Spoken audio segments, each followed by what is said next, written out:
పుష్ప అంటే అసలు ఏమనుకుంటున్నారు? పుష్ప అని చూడడానికి మామూలుగా కనిపిస్తాడు. అదేదో చింపుడు జుట్టు వేసుకుని తిరగడానికి ఆయన ఏమన్నా హవలగాడ. దేవుడు ఎంతోమందికి దానం చేస్తున్నాడు, ఎంతోమందికి న్యాయం చేస్తున్నాడు, ఎంతోమందికి ఉద్యోగం ఇస్తున్నాడు. పుష్ప అంటే తక్కువ అంచనా వేయద్దు. ఎవరు చేస్తాడు ఈ రోజుల్లో? నీకు 1,00,000 కోట్లు వస్తే ఏమన్నా చేస్తాడా? చేయడు. వద్దు. పుష్ప పుష్ప అంటే పుష్ప శ్రీకావత్ సార్. వద్దు, కెలకద్దు. నాతో ఆట అంటే సింహంతో వేటే, తొక్కి పడేస్తా. పుష్ప తగ్గేదలా. అదన్నీ కాదు కానీ ఒక మాట చెప్తానండి.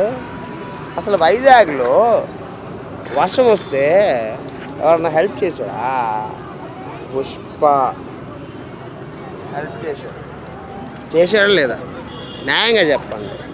ఒకటి చెప్తానండి, ఎవరైనా సరే ఒక మనిషికి, ఒక మానవుడికి, ఒక మానవత్వంగా హెల్ప్ చేసినాడు గొప్పోడు.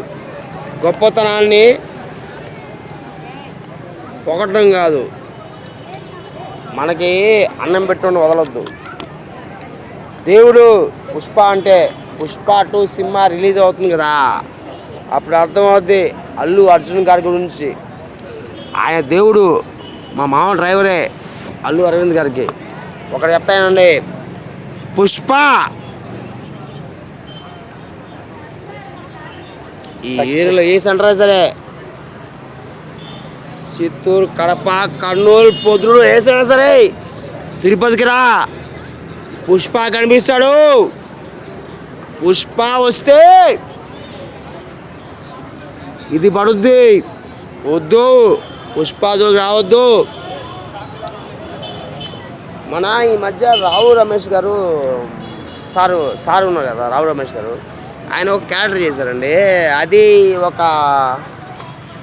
ఎంపీగా చేశాడు. ఆయన పుష్ప సపోర్ట్ చేశాడు. అయితే పుష్ప లేకపోతే ఆయన వస్తాడా? పుష్ప లేకపోతే ఎంపీ కాదు, సీఎం కూడా కాదు. ఆంధ్రాలో నెక్స్ట్ సీఎం పుష్పనే. పుష్ప అంటే పుష్ప, పుష్ప అంటే ఫ్లవర్ కాదు, ఫైర్. తగ్గేదలా దీని అమ్మ జీవితం.